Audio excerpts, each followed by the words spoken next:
right, good afternoon and welcome to the home base meetups for September. This is the session for Schoolnet, and thank you so much for joining us. The slide deck for today can be found at bit.ly/SNHBMU, all in caps, and then capital S, lowercase EPT, and that is case sensitive. All right, so first off, just a welcome and introduction. My name is Rebecca Stokes. I am the product manager for NCDPI with Schoolnet, and I have Catherine Simone, who is unable to join us today.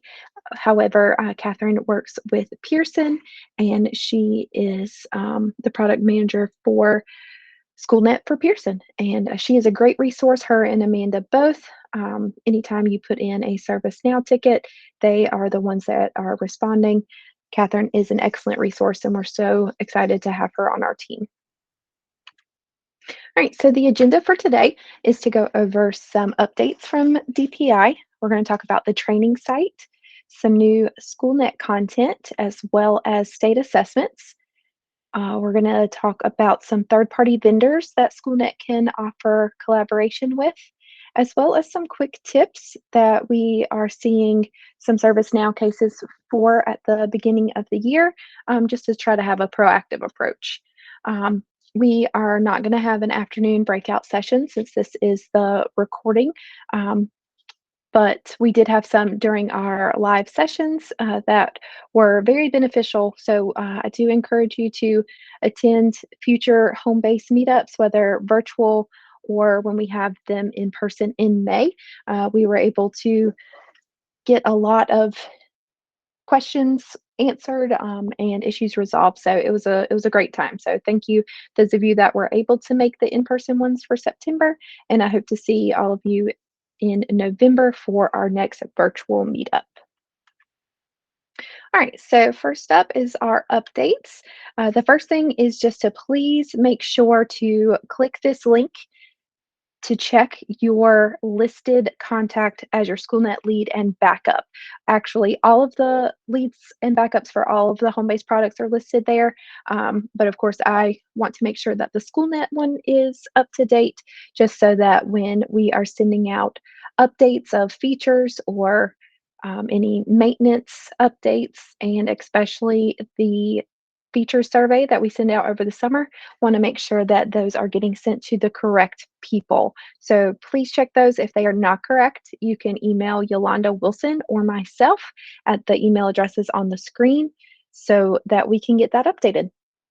The second thing is, if you are a new admin for Schoolnet, click on this, then this is a great guide just to kind of go over the basics. So you can see where we have like a getting started.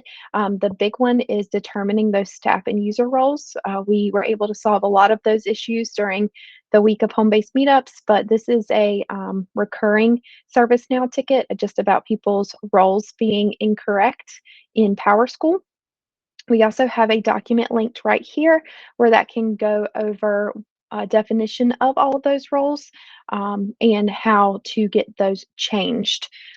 So it's a great place to start if you are a new Schoolnet admin.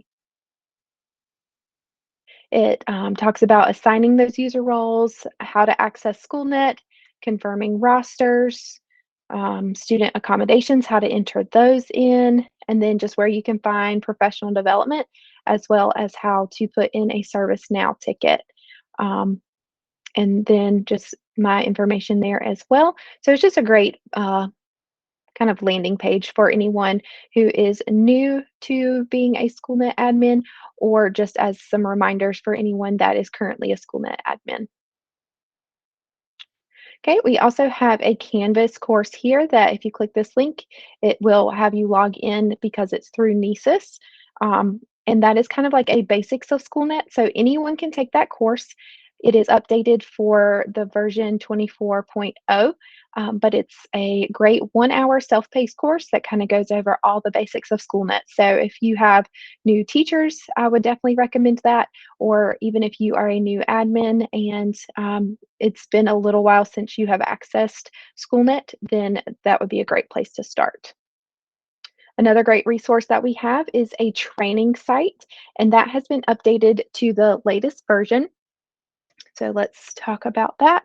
So the link to the training site is right here, and we also have a link to the logins here. If you are in a leadership role in your PSU, then your splash page will have this link and a link to these logins listed there as well. You are able to use this at any time. It doesn't have to just be for training.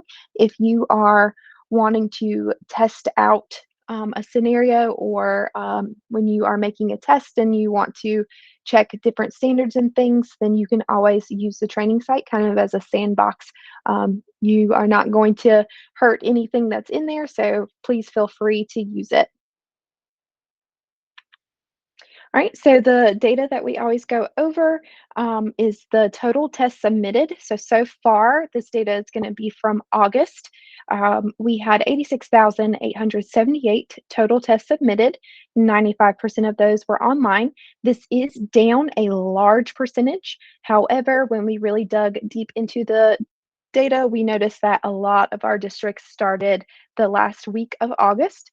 And also with us being back in person this year and not starting the year off virtual as so many PSUs and charters did last year, we know that the first week is usually get to know you, rules and expectations, and just kind of classroom procedures. So we understand why this is down, and we expect for this number to go up in our November home base meetup. Same with our Canvas, we had 4,605 Canvas link test submissions, which again is down because we are assuming being the late start of school and also being back in person. All right, so this is where I would turn this over to Catherine. However, I'm going to be talking about the Schoolnet content today. So these are the new NCDPI item banks numbers. This is not saying the total number in the banks. Just want to make that clear. This is just the new ones. So you can see over here for the benchmark items. Now remember, benchmark items are just the items that are used to make benchmark assessments. Those are not accessible by teachers. This is just for anyone with those leadership roles to create benchmark assessments. So you can kind of see the number of items that have been added this year. Now, the classroom items, these are accessible to everyone. And again, these are just the number of new items, not total number of items. And if you are wanting to only access the new ones, you would need to do a search by date of August 13th, 2022. And I'm going to show you real quick how to do that. So, okay, so if you are going over to your item banks, if we went over to assessments and then find, and if I'm just wanting to find items, then I can click find items.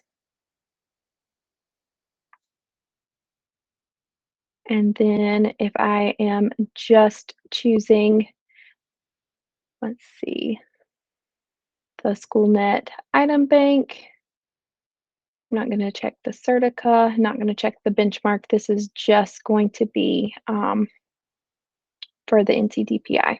So if I select that, then what I'm going to do is I'm going to come down to the very bottom where it says all filters, and I'm going to scroll down, and I'm going to want to do date added. So if you click right here, again, our date that we want to search by is August 13th, and then we can apply.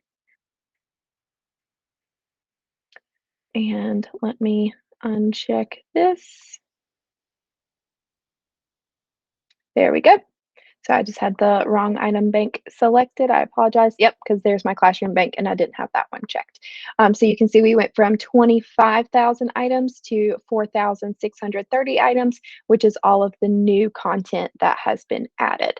So that is how you do the search by date just to get the new content. Okay. Right, this is the new CTE content. These are up to date as of July 1st, 2022. So CTE only updates once a year. So you can expect to not have any new items until July of next year. But 2,285 have been added to the CTE bank. You can see that there was 3 courses for business, finance, and marketing, as well as 2 in computer science and information, 1 course in family consumer sciences, 2 in health sciences, and 1 in trade, technology, and engineering. So these are the ones that have been sent by CTE. So all we can do is upload what they send us. So we cannot assist with new content until they send it to us again in July of next year. Now, we did find out that if a course does not have any questions, then it is more than likely because it is in a pilot year, or it is the year after the pilot year, because it takes the 2 years for the questions to be created and vetted before they are ready to go. Or it could be that the course is a performance-based assessment course. And if that is the case, then there are not going to be any questions because it is a performance-based assessment. So just keep that in mind. Additionally, let me go back here. We wanted to encourage anyone in CTE to not use express tests when you are creating an assessment, because the CTE item bank is set up a little bit differently than the others. So let's see, there we go, CTE. So I'm going to show you. So if I am just searching CTE, there we go. Let me just click select standard. So CTE, we would choose career and technical education here. There are not any middle school content, so it's only going to be 9th through 12th. And then, let's see.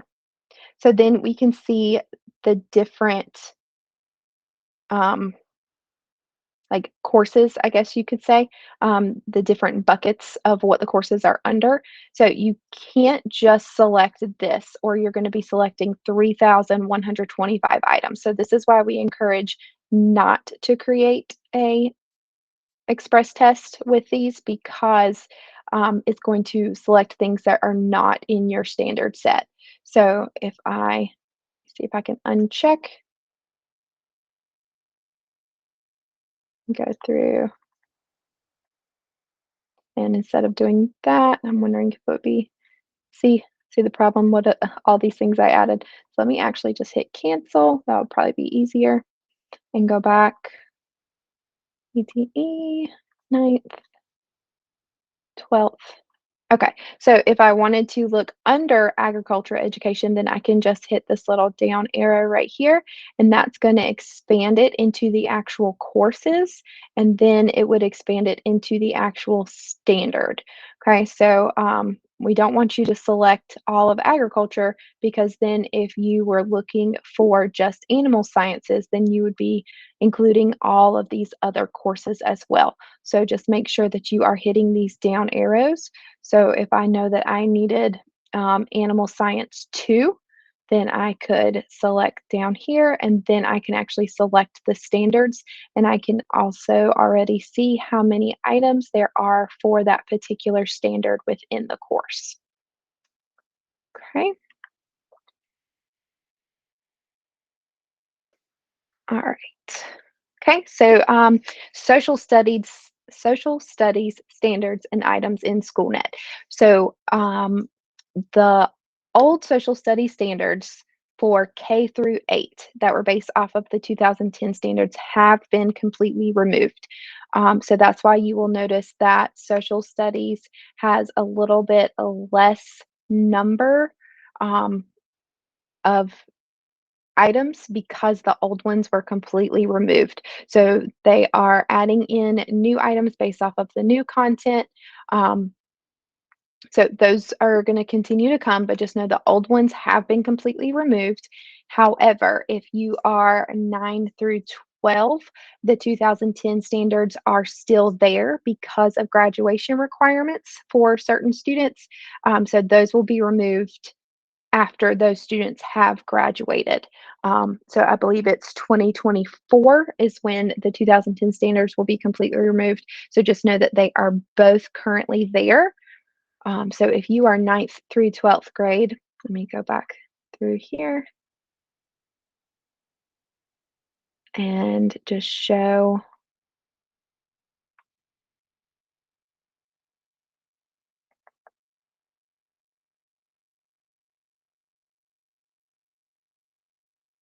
Okay, so you can see right here where it says two selected.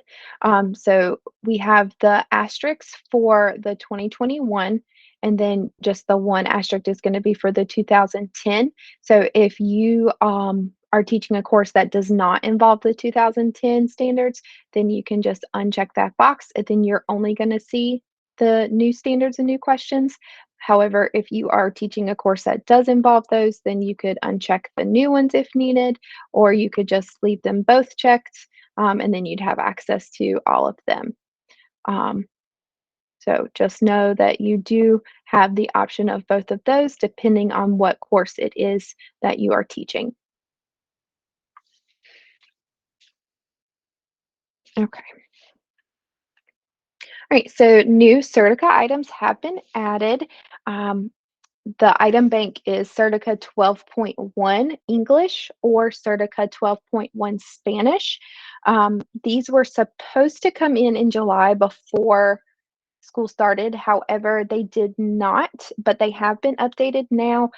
But we decided to keep the old Certica banks live because we were fearful that some teachers had already begun building assessments with questions from the old Certica banks. So we did not want to remove those. So the old Certica banks will be removed over the summer after this school year. So as of right now, you have access to the old bank and the new bank with 12.1.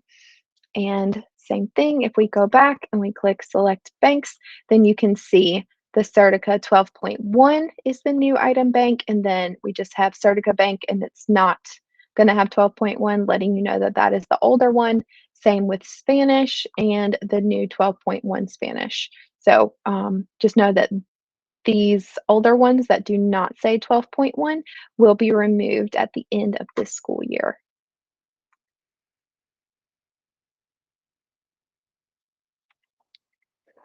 All right, so now we're going to talk about the Schoolnet state assessments. So these are the state assessments recommended to PSUs. You can see the math sets for beginning of the year and end of year. They go from 3rd grade through Math 1 and the number of assessments that there are. The released math and science goes 3rd grade through Math 1 and then Math 3, and then the science courses, same for NCFE and Certica.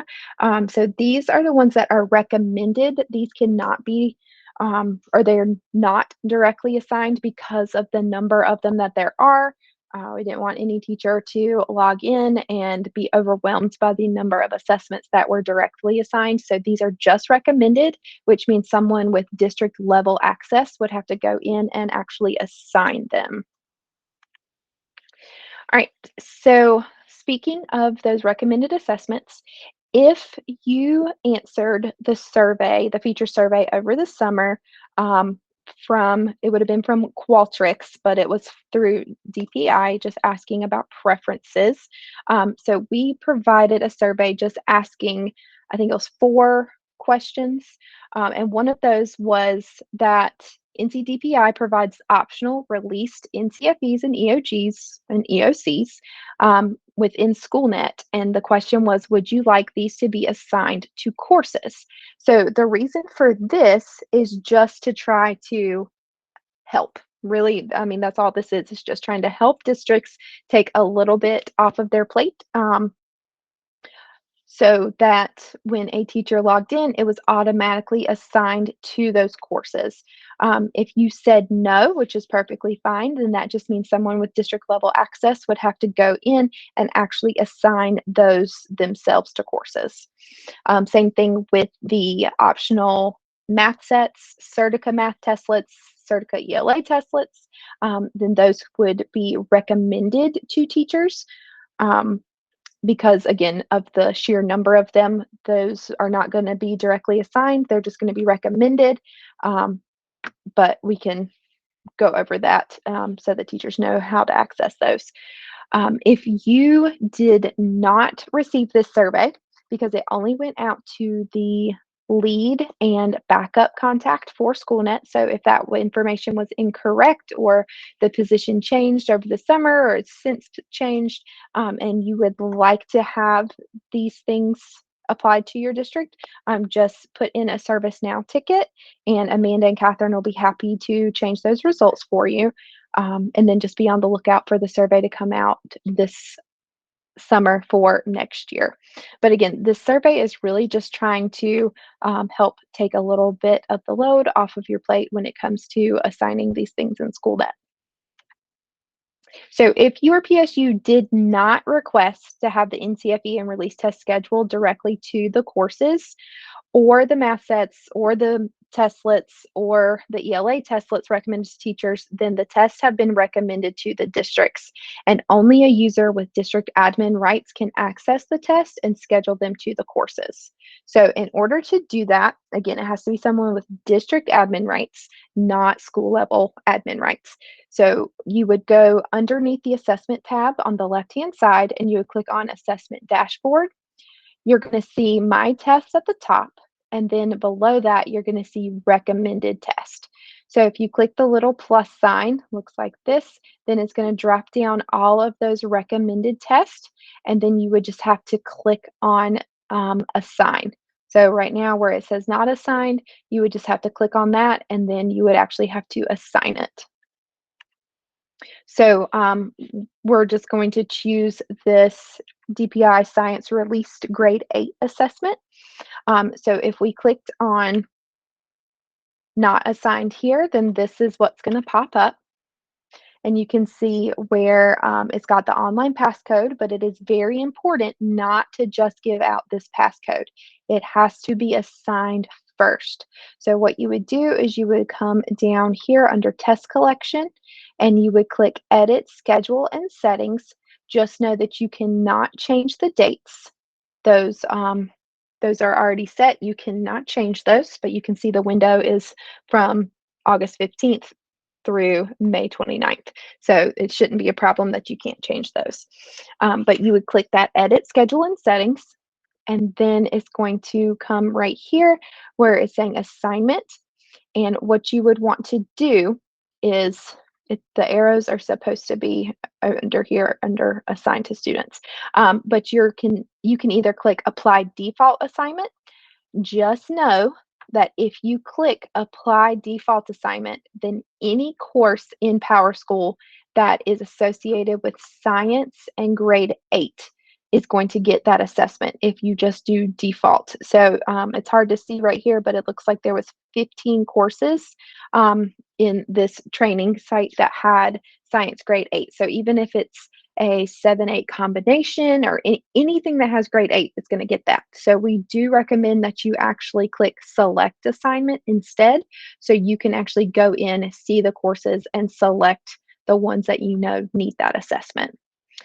So again, just remember, do not give out that online passcode until you have assigned it. It has to be assigned. All right, so if your PSU responded that you did want the released assessments and NCFE scheduled directly to your courses, then you don't have to do anything. The teacher can view these assessments in their upcoming test management tab in their classroom assessment monitor. So if the district said that they did want it directly scheduled to courses, again, this is for the NCFE and release test, then the teacher just logs into Schoolnet. They're going to see their classroom assessment monitor widget on their homepage. If they scroll down, it's on the bottom right. They see these tabs. They're used to looking at district and local and then classroom test, but if they click on test management, then they will see the ones that were directly scheduled. It's going to list them all out. They're going to have the passcode. And if they click on this down arrow right here, then they can go to the proctor dashboard. They can go to the test details, all of that right here, but it's already assigned. They just have to give that passcode to students. Okay, so the math sets, Certica math testlets, and Certica ELA testlets, teachers can access these recommended tests from their assessment dashboard. So these are the filters that they would need to use. So they would just go to assessment dashboard. Then under active tests, we suggest that they change this to state benchmark, and then they choose their subject and their grade level, and then they'll be able to see all of the available assessments. And sorry, I thought it was on the next page. They would have to come over here to actions and actually assign it. So they would have to pull it out of here.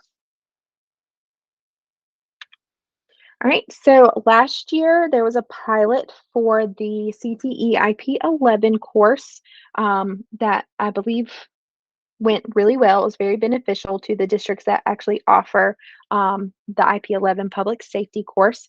But we just wanted to update that this year the name has changed. So last year it was the IP11 public safety, and it was semester 1, semester 2, and credit recovery. But this year the names have changed to assessment attempt 1, attempt 2, and attempt 3. These tests are only recommended to districts. They are not automatically assigned. So if your district offers IP11, then you should see this in the recommended test if you are a district admin, and you just follow the same procedures from slides 13 and 14 in order to assign this to the courses that offer that. So this is not available to everyone. It is only for those districts that offer this course. But if your district does offer this course and you're interested in this assessment and you do not see it in your recommended assessments at the district level, then please put in a service now case so that we can get that resolved for you. All right, so Schoolnet has the option to collaborate with some third-party vendors. One that almost everyone takes advantage of is the Canvas LTI. But if there are some issues, like there's one common issue that we see a lot, which is this message that student is seeing you are not enrolled in a school when you are trying to take a Canvas link test. So 99.9% of the time, the reason for this is because the student has moved schools, whether that means moving from 8th grade at a middle school to 9th grade at a high school, or they have moved to another school within the district. And what has happened is Schoolnet is still viewing them at whatever school they were previously at. So there's a really quick fix for this. All they have to do is log into Schoolnet through their NCED cloud just once, and that's going to sync and automatically update to their new school, and then they will be able to take the assessment in Canvas. So if your student logged into Canvas first and they got this message, they need to clear their cache and then go to Schoolnet through NCED Cloud, log in just that one time to let it sync, and then they can go back to Canvas and should be able to access that assessment. So that's one that we have seen a lot, and that is the fix for that. But again, if you are having any other issues, then please put in a ServiceNow ticket. Amanda is very quick and responds usually within 5 minutes to a ServiceNow ticket. So she's a great support. So please use that service now, not just for issues, but any questions that you might have as well. Catherine and Amanda are happy to help. All right, if your district uses a Renaissance Star, then Schoolnet can sync with them and have all of your data in one location. So you just have to click these instructions right here if you are wanting to have that integration. So if I click right there, then it's going to come up with a document for you of what needs to be done in order for your star data to sync with Schoolnet. And they would just click on standardized test, and then you would be able to see the reading reports, and you can click on details, and it's going to give this data right here. If your district uses Ames Web, then Schoolnet can also do the same thing. It will display in the student profile under standardized tests, and it's available for custom reports. So if you are available in having Ames Web sync with Schoolnet and have the data there in Schoolnet with all your other data, then please submit a ServiceNow case, and they will be happy to assist you with that. Right, we're going to move on to reminders. So just a few reminders.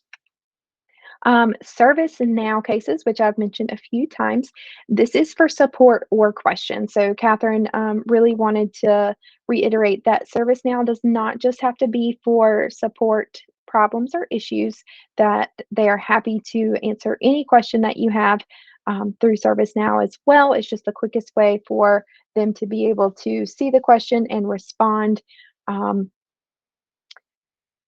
And also just to remember that Pearson cannot access your PowerSchool or Canvas. So sometimes questions come through that are a PowerSchool issue, but Schoolnet cannot see, like Schoolnet service cannot see that. So just know that sometimes that they will end up assigning that to myself or to John, because it's something with PowerSchool. So we are still happy to help you. So just know that if they ever turn the ticket over to one of us, it's not because they don't want to help, it's because they cannot see into PowerSchool. They do not have those options. Also, just remember that if you do change anything in PowerSchool, like if there was a security setting with a user role or something, and it gets changed in PowerSchool and Schoolnet sync nightly, so it won't be updated into Schoolnet until the following day. So just keep that in mind as well. If you are not sure if you have access to ServiceNow, then please reach out to me and I'll be happy to give you the steps of what you have to do to make sure that your account is with ServiceNow. This is going to only be for the district level contacts for Schoolnet. So the lead and the backup are going to be the only ones that need access to ServiceNow. But if you do not have that and feel like you need to have that access, just send me an email and I'll be happy to help you with that. All right, so a few things just to remember when administering a test in Schoolnet. So the first thing is to check the administration. So sometimes we will see tickets come through that says like my students can't see this assessment, and we look at the assessment and see that it's still in draft. Okay, so the first thing that you want to check when you're administering a test in Schoolnet is to check whether it's in draft, finalized, or scheduled mode. If it's in draft, then the students are not going to be able to see it because it hasn't been finalized. So if you ever have a teacher that's having an issue with an assessment, just make sure to check those stages first. The second thing is the assignment. So a lot of times we will get issues of I can't see the proctor dashboard, or I don't see my students' data, anything like that. And almost 9 times out of 10, we check and see that the test was never scheduled. So the teacher went through, did the draft, did the finalized, and just gave out the test code and never actually scheduled it to their sections. So that's a big thing. Another thing to make sure to check is your online delivery options, making sure that those have been selected. So for the administration, so the first thing when you're ready to schedule a test, a lot of times this, because this has to be completed, that's why there's the asterisks here, but the dates, the start date, the end date, the score date, we do recommend making sure that you give enough time. So we usually try to say do a 2-week period there, because you don't want the test to end and the score date to end and a student was out for 3 days because of sickness, and then they don't have time, they don't have the option to make up that assessment. So we usually recommend about doing a 2-week period there. We do recommend to check these right here. If you want to prevent the students from launching the test before the start or after the end date, prevent them from accessing their test results after the end date, that's completely up to you. If you want them to be able to see their results immediately, or if you want it to wait until everybody's finished, completely up to you. And then prevent scanning of answer sheets after the score date. That's only if you're using Scannet. So really just recommend doing this depending on your preferences. But the biggest thing is the assignment. So making sure, that you are assigning it to the students. So the teachers are not going to see this 14 courses here. They're only going to see their courses that they have. So if it's elementary, then they should just see like a homeroom, a science, a math, a ELA, a social studies. So they want to just make sure they click select assignment and then choose the course that this test is supposed to go to. That way they can see the Proctor dashboard and all of the data for their students is going to show up. For the delivery options, so underneath here is where they're going to get the task code or the test code, excuse me. If you are using Canvas, then you want to make sure that you check that box right there. We do recommend checking the Take a Test widget, lists the assessment as well as the Review a Test, so that when the students log in on their homepage, they can see it. And then you can choose between these features as well. And we also definitely recommend allowing a student to pause and resume a test. But these are all your preferences here. And then you just want to make sure you click Save and Publish. Okay, so a big hot topic that we had at home-based meetups was co-teacher access. We are not talking about co-authoring. This is co-teacher access. So if you are in the situation where there are two co-teachers in a classroom and they both need access to be able to assign tests to the courses and to look at student data, then this would be something that you would want to take advantage of. Or if you are in a team of teachers and one of you is going out on medical leave and you want the other teacher to be able to still assign the assessments that you created together to your students, then you would want to do this. It is a two-step process. So the first step is that the teacher needs to request co-teacher access to the sections within Schoolnet. That's the first step. So I'm going to show you what they would have to do. So let me get out of this. So the teacher is going to log in, the one that's requesting the access, and they're going to come up to their little person and they're going to click My Account. And then they're going to come over to Sections and Rosters. And so I don't have any because I don't have any classes, but your teacher would see any classes that they are the teacher of record for in PowerSchool listed here. If they are trying to access another class, then what they would do is they would click right here on this blue click here.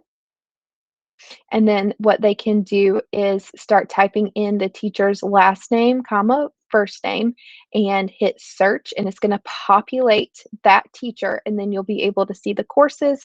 They just have to click the little checkbox of the ones that they need access to, and then that is going to request access. Now, the second step of this, and we actually have all of these directions linked right here, so just know that you don't have to come back to this video to see how to do it. You can just click on these links right here. But the second step is that someone with leadership rights is going to have to actually approve the request. So to do that, let me go back here. So anyone with leadership access is going to see this approval alerts widget right here in the top right of their screen. So the very first time you use this, you're going to have to scroll down and click Configure Your Alerts. And this is going to give you alerts for if you want to know when there's a new user. I would not check that because there's always new users anytime anyone is added in through PowerSchool. So I would not check that one, but I would check this section assignment needs approval. So you would just check that and you would click Done. I'm not going to check it because then all of the approvals for the state would come across on my screen.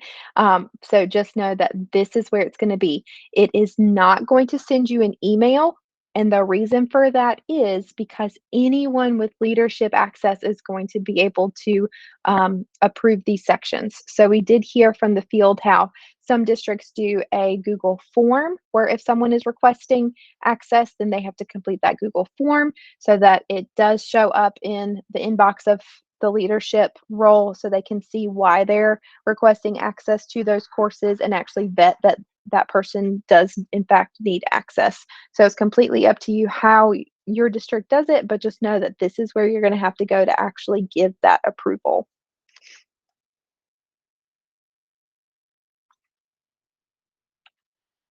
All right, the second topic we talked about is co-authoring assessments. So this is for a team of creators to be co-authors on a test. Any test creator to designate other users from any access level to be co-authors. We do recommend that at least one of the people added to the folder for co-authoring does have leadership rights. And the reason for that is if you have a team of 4 teachers co-authoring an assessment or several assessments, and one of them was a school level benchmark. Let's say that that was a team of teachers on like a leadership team. They were creating a school level benchmark. Well, if 3 of those 4 teachers leave, there's only 1 teacher left on the co-author folder. They're not going to be able to get it out of the folder. They're not going to be able to copy it out because they're not going to have the correct rights. And then the test is going to be lost. And we do not have access to your co-authoring folders. So I do recommend having at least one person with a leadership level be on the folder so that you don't lose the assessments if other teachers leave. So just keep that in mind. But this is like kind of a draft holding area separate from Test Central because once you create this assessment, then someone with leadership rights will have to copy it into Test Central. So again, that's another reason why you would want someone with leadership rights to be on the folder. But you would want to use a folder just for organizational purposes, but this allows the teachers to collaborate on school or district tests without changing their user permissions. So if you are not wanting to change user rights in the security settings of PowerSchool, then this is a great way for teachers to be able to collaborate on those assessments without having to change those rights. We already kind of went over these, but just remember one person with the highest level of access is going to have to move the test to Test Central. Only one person can be working on a test at a time. It is not like a Google Doc where you can all be on there at the same time. One person would have to save and close before the next one can open up the assessment. And the test cannot be scheduled or assigned from the co-author folder. Sorry about that. So again, it cannot be scheduled or assigned from the co-authoring state. That is no longer an option. So to get to the co-authoring folder, on the left-hand side under assessments, you would just click on test co-authoring and you would click create new and you would want to start with a folder first just to keep it all organized. You enter the folder name and it can contain up to 50 characters. Then you are going to add users field that you would see in this screen right here. And you search the first or last name for the co-authors that you want to share the folder with. All users in the system are available with no restrictions by institution. But it is optional to select the view only checkbox to give co-authors view only permissions. So if you do not want them to be able to edit, you just want them to kind of check over or to offer suggestions or just to be able to move it out into Test Central, then you can give view only rights as well. And you would click save. Now, when you are finished with the assessment and you are ready for it to be moved to Test Central, this is where the person with the leadership rights would have to do this. In the assessment menu, you're going to select co-authoring, and that's what's going to get you here. And then you select the folder and then select the assessment that you're looking for. So you're going to click the test title and your test title. Sorry about that. And you're going to click Edit Test. Okay, and then you're going to select an institution and test category. And then you're going to click OK if the test has new items. Once it's in the finalized stage, then you can add any newly created items to the item bank. And just know that the test no longer will appear in co-authoring, and you can schedule it just as you had just created it into Test Central. We do recommend that you copy the test, right here, copy test, before it is moved out of the co-authoring folder into Test Central, because once it is moved out, you no longer have access to edit it. You can even see right here, locked for co-author edit. So once it's moved out, you no longer have the option to edit it. So we do recommend that you copy it just in case you foresee any reason to edit that assessment in future years, future semesters, anything like that. Again, we look forward to seeing you in November in our virtual home-based meetup, and we look forward to seeing you in May, which will be our next face-to-face home-based meetup. If at any time you have any questions about Schoolnet, please do not hesitate to reach out to me. I am happy to help anytime that I can, and I'll just go back to this first slide right here with the bit.ly, just in case you need access to that to be able to view this. And I hope you all have a great evening, and I will see you soon.